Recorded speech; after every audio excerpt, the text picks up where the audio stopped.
so Kuya Chandler, matanong ko lang, how old are you? Ilan taong ka na? 3 years old. So anong gusto mong paglaki? 4. Ayan. So gusto maging 4. Ito ka Kuya Bel. So bukod sa 4, may asawa ka na ba? Ayan ba? Ito ka Kuya, ito ka Kuya, sa taas ka. Ayan. At meron ka na bang anak? Ilan na yung anak mo? 3.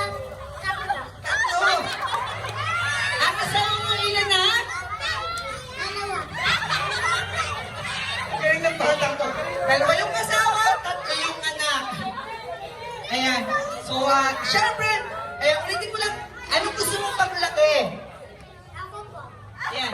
Hindi, example, halimbawa, maging pulis, sundalo, doktor, anong gusto mong paglaki? Pulis! Bakit gusto mo maging pulis? Gusto mo maging pulis? Oo nga, alam ko. So dahil gusto mo maging pulis, syempre, ano bang ginagawa ng mga pulis?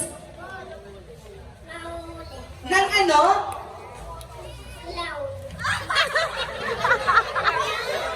Nanguhuli kang ng clown. Ayan, kuya, ito yung prize. Upo ka na, upo ka na. Nanguhuli ka pala ng clown. Alright, okay? So thank you so much. Alright, so that